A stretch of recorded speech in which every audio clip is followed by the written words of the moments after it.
Kalau proses penyidikan itu ada tiga, Pak. Tiga. Tiga. Jadi kemungkinan tiga ini lanjut, Pak. Karena itu hasil dari inspektorat mungkin sudah ada, cuman nggak bisa mengembalikan.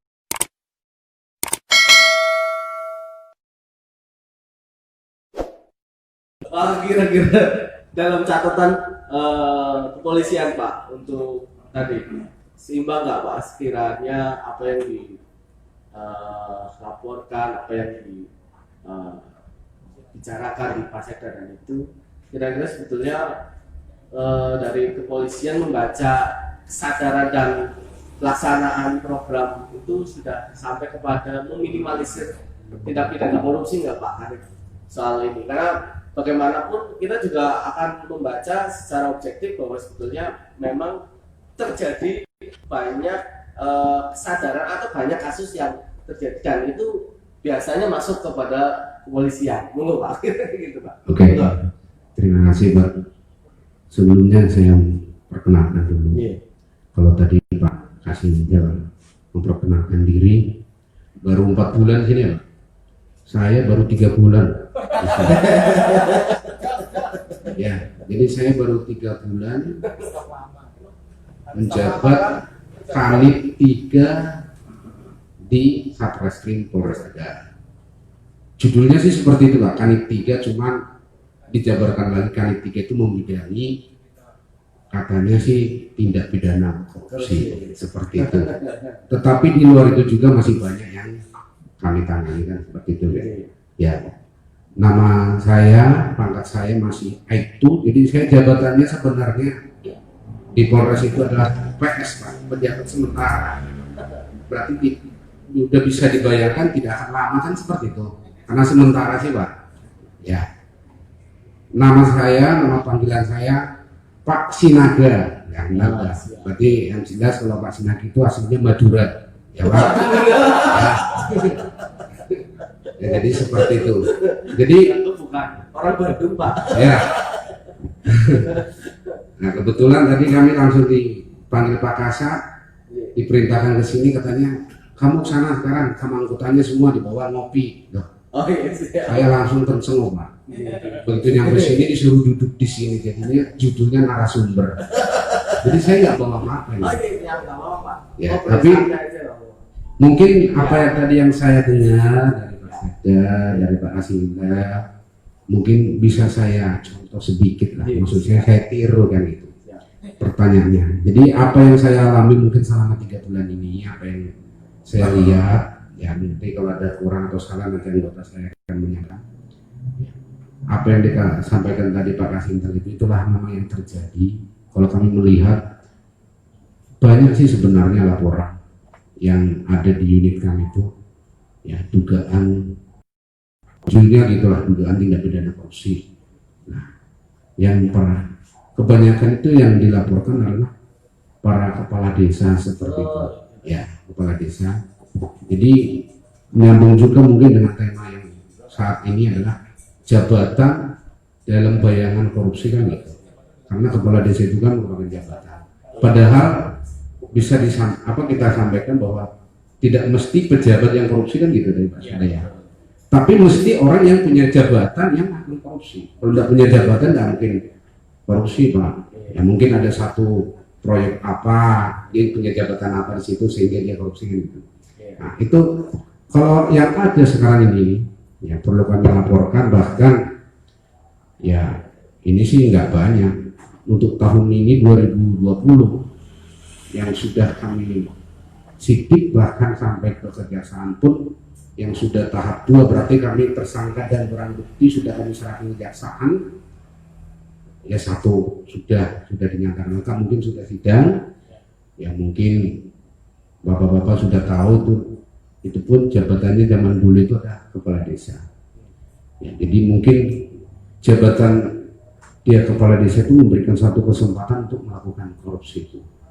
Nah, terus di samping itu juga ada 2 lagi ya, ini juga udah mau lengkap sebenarnya, itu pun tidak lepas dari jabatan, dan bahkan jabatannya itu adalah kepala desa lagi dan wakilnya, kaitannya dengan program pemerintah yang dilaksanakan saat ini, kaitannya mungkin dengan dana desa ataupun kalau yang banyak sekarang ini adalah program-program dari pemerintah itu PTSL kan seperti itu ya Pak. Nah, jadi banyak. Nah, sebenarnya apa sih yang perlu kita lakukan? Ya, dalam instruksi presiden, mungkin dalam peraturan-peraturan undang-undang pun sebenarnya sudah diatur. Khususnya untuk para pejabat tingkat desa yang penyalahgunaan terhadap anggaran itu sebenarnya lebih dikasih lagi keringanan sebenarnya, walaupun mereka sebenarnya sudah berbuat begitu banyak pengampunan sebenarnya Pak ya, dan banyak yang sudah terjadi seperti itu. Mereka berbuat ketika turun atau ketika dalam tingkat kabupaten itu adalah inspektorat, walaupun mereka berbuat, kalau mereka bisa mengembalikan sebenarnya itu kan mereka bisa terlepas dari jeratan hukum ya. Untuk mengantisipasi ini bagaimana ya, kalau tadi apakah apa yang harus kita lakukan? Yang pertama itu kalau faktor manusia itu kan dari agama manapun mesti mengajar kebaikan. Saya sangat setuju bahwa agama itu adalah dikedepankan, tidak perlu harus guru agama ya Pak ya. Guru agama, kalau guru agamanya ngajarnya seperti apapun, kalau manusianya enggak ini tetap.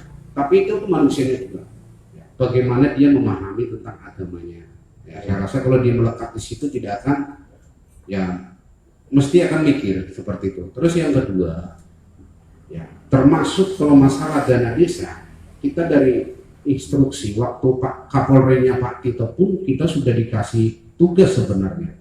Nah, cuman ini bisa apa tidak? Ini ada kepala desa apa enggak? Seluruh Babin Kamtibmas itu sebenarnya diwajibkan mengetahui aliran dana desa yang ada di desanya masing-masing. Ya, sebenarnya kalau ini benar-benar diterapkan oleh Babin Kamtibmas, saya yakin penyelewengan atau pelanggaran penyimpangan terhadap dana-dana desa, kita berbicara masalah dana desa ya Pak, kita nggak berbicara yang besar karena kita melihat yang terjadi yang kita tangani ya Pak.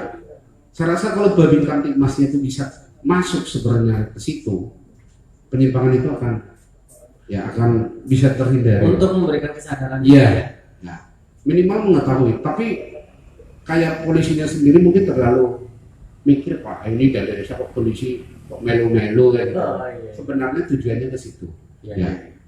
Ya kalau bisa sih, kalau kenapa gitu tidak ngasih sosialisasi, nggak ngasih pengertian, walaupun mungkin pengetahuan kepala desanya lebih pintar daripada Babin Kamtibmasnya seperti itu, karena tidak semua polisi pun tahu masalah keuangan seperti itu. Tapi kalau minimal kalau dari Babin Kamtibmasnya bisa mengetahui, saya yakin penyimpangan itu akan bisa terhindari ya.